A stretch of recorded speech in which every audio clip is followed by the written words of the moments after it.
Fala, galera. Espero que todos estejam bem. Hoje nós vamos, enfim, iniciar, nossos vídeos para o YouTube através justamente de uma aula, diretamente aplicada do curso Conexões Humanas e Sociais aplicadas diretamente para o Enem, onde nós trabalhamos justamente em cima das competências e habilidades e também trazemos, obviamente, um pouco de conteúdo histórico, para que você possa cada vez mais se aprimorar naquilo que é mais cobrado dentro da nossa prova do Enem. Diante dessa perspectiva, hoje eu trouxe um pequeno debate para a gente conversar sobre a sociedade medieval, Aula 1.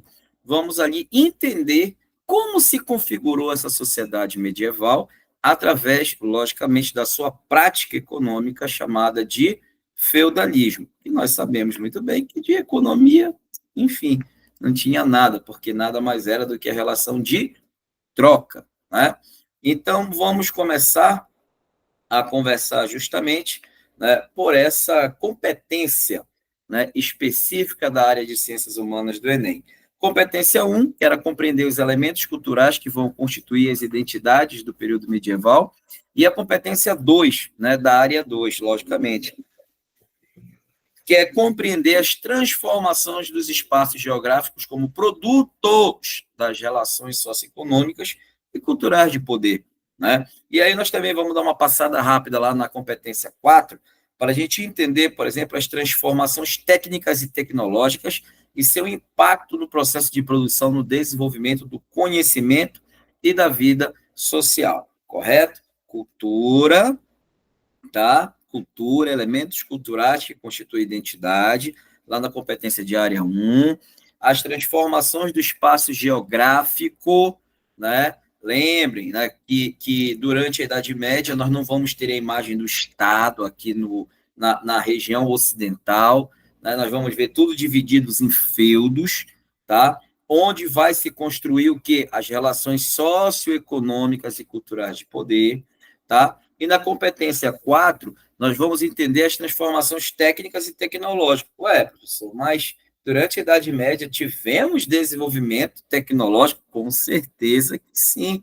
E isso vai impactar justamente uma grande transformação, entendeu? Social dentro dessa Idade Média. E é por isso que eu te convido a permanecer no vídeo, e cada vez mais ir aprendendo comigo sobre isso.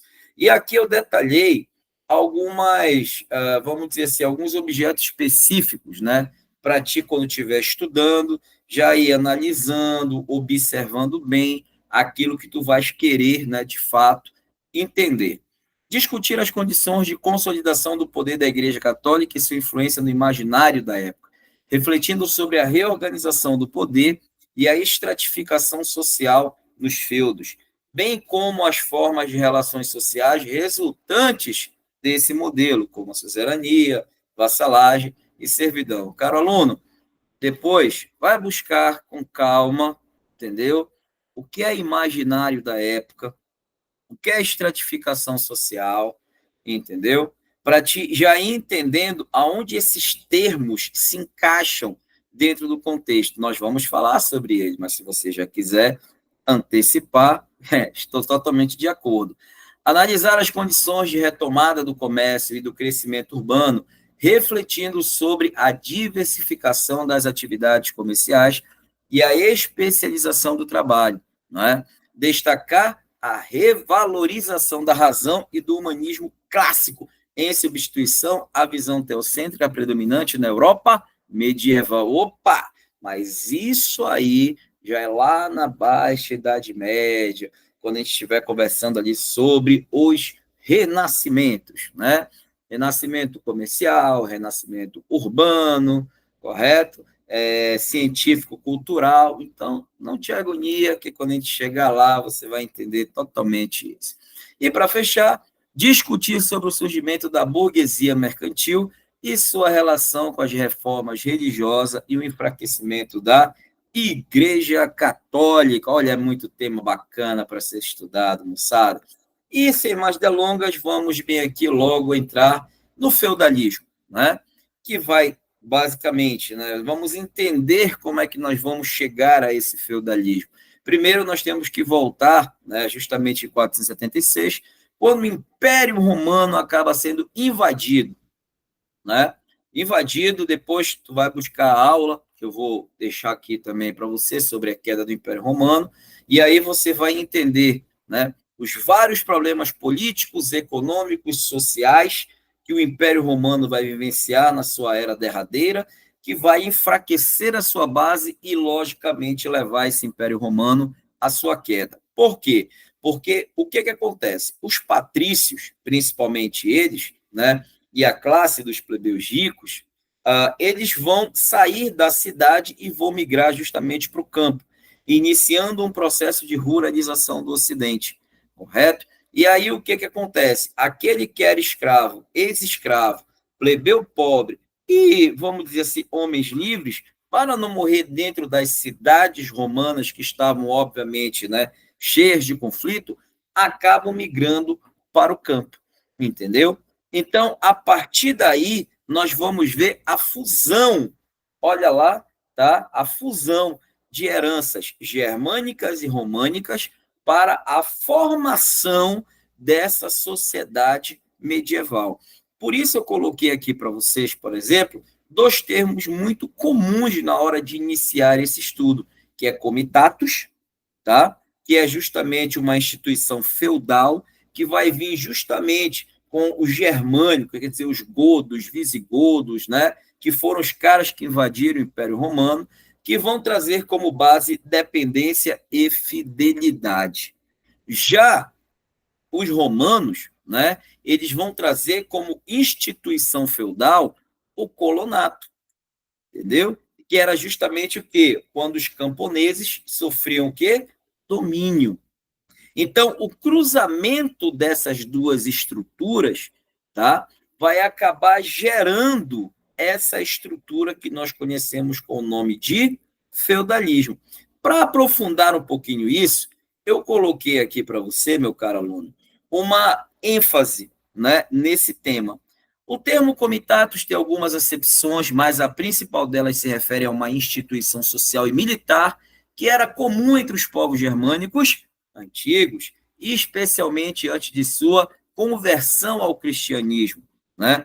Essencialmente, o comitatus era o quê? Um grupo de guerreiros leais e um líder, um chefe, um rei ou um senhor, né? Esses guerreiros eram ligados ao seu líder por juramento de fidelidade e serviço militar. Cara, quando eu leio isso aqui, a primeira pessoa que me lembra é justamente quem? Rei Arthur. Entendeu? Rei Arthur. Olha só como faz muito sentido isso bem aqui. Olha a relação de reciprocidade.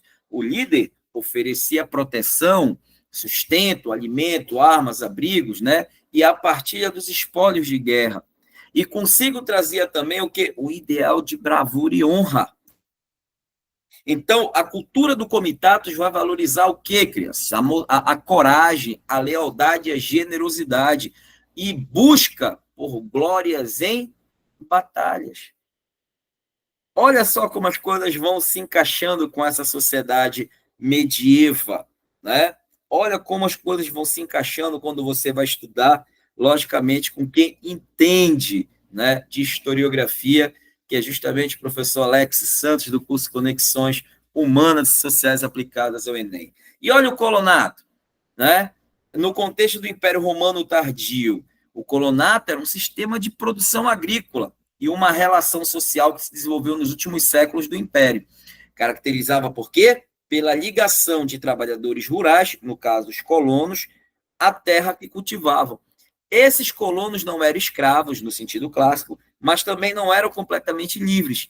Eles cultivavam uma parcela de terra pertencente a um grande proprietário, que era o latifundiário, né? Que era o latifundiário, e, em troca, pagavam uma renda em produtos ou serviços, ficando também presos àquela terra e não podiam abandoná-lo. Em muitos casos, a sua condição era hereditária. Égua, moçada, quando nós vamos ver a situação do servo dentro da Idade Média, é essa explicação todinha bem aqui. O servo estava preso à terra. Ele não podia sair da terra, entendeu? E através, por exemplo, de uma obrigação chamada mão morta, né, passava de pai, o morto, para o filho, logicamente, que passaria justamente a manter as regras e ordens que o pai, logicamente, dele, já agora falecido, mantinha. Esse sistema surgiu em um período de crise do escravismo, com a diminuição da mão de obra escrava disponível e a necessidade de garantir a produção agrícola. Então, o colonato é considerado por muitos historiadores uma das formas de transição do sistema escravista para o sistema feudal que se desenvolveria na Idade Média. Por isso, meu caro aluno, que eu também não posso terminar, né, essa nossa primeira parte sem te falar isso.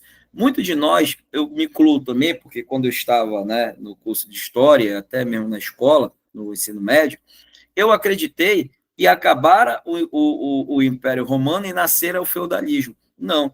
Por exemplo, o professor Hilário Franco Júnior, né, ele diz que o feudalismo ele vai sofrer um processo de maturação, que muito, e além do Hilário Franco Júnior, outros historiadores também concordam que o feudalismo ele vai ter a sua formação de fato entre o século VI e o século VII, entendeu? Então não é assim, acabou o Império Romano, nasceu o feudalismo. Não, nós vamos ver justamente esse cruzamento cultural que vai gerar a formação do feudalismo, perfeito? Então, quanto mais você lê isso, mais você estudar, obviamente, mais você vai aprender. E por isso eu deixo o sorriso bonito desse rapaz chamado Alex Santos, para te convencer a voltar aqui no nosso canal e assistir a segunda parte do nosso próximo vídeo sobre sociedade medieval, o feudalismo. Um beijão, moçada, e até a próxima!